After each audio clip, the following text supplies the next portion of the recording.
स्पर्श यमुना अभियान के आज के इस नए वीडियो में या कहें कि इस नई श्रृंखला में आज मैं हूं बारापुला नाला पर। जी हां, ये आप मेरे पीछे देख सकते हैं बारापुला नाला है।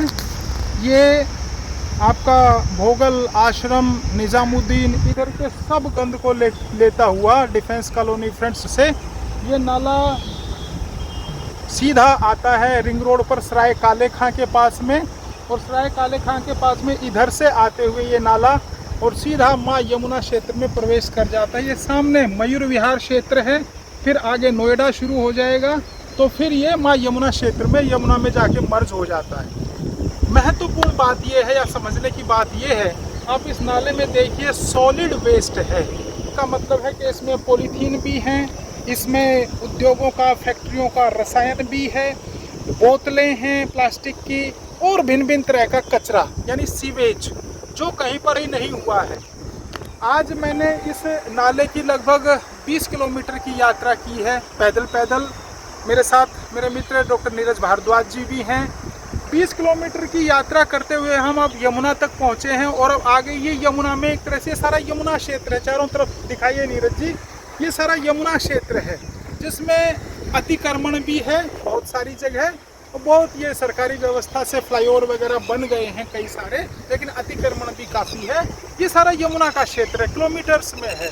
इस नाले के ऊपर, पूरे ही नाले के ऊपर, चूँकि इसका लंबाई चौड़ाई बहुत ज़्यादा है, तो इसके ऊपर अगर गवर्नमेंट चाहे तो जगह जगह, बार बार मैं कहता हूँ, परमार्थ निकेतन के अध्यक्ष पूज्य स्वामी चिदानंद सरस्वती जी बार बार कहते हैं कि समाधान की तरफ बढ़ना है। तो समाधान ये है कि इन नालों के ऊपर कहीं हर्डल पद्धति लग सकती है, कहीं पर एसटीपी प्लांट बन सकते हैं, कहीं पर इस नालों के गंदे पानी को शोधित करने के लिए कोई और तकनीक लग सकती है। अब विडंबना ये है कि इस यमुना क्षेत्र में जो उत्पत्ति होती थी, जो यमुना के जल को प्राकृतिक रूप से स्वच्छ करती थी, अब वो प्रकृति समाप्त हो गई है।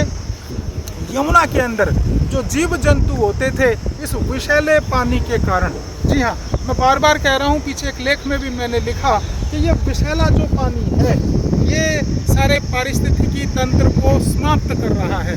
ना अब यमुना में मछलियाँ रही, ना कछुए रहे, ना मेंढक रहे, और ना ही जीव जंतु जो प्राकृतिक रूप से यमुना के जल को साफ करते थे। ऐसे ऐसे कई नाले माँ यमुना में सीधे आके गिरते हैं।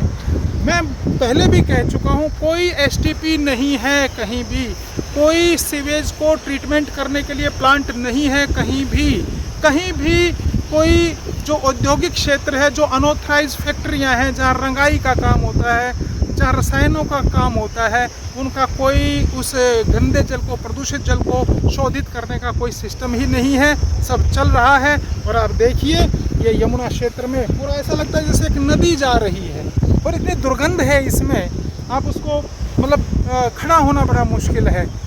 पूरा हम लोग कीचड़ में, मिट्टी में हो गए, 2-3 बार हाथ पैर धो चुके हैं। आज कई जगह हमने प्लास्टिक की बोतलें और पॉलीथीन इकट्ठे किए हैं, उनके ढेर लगा के गाड़ी में रखे हैं कट्टे भर भर के, लेकिन यहाँ तो अनंत है ना।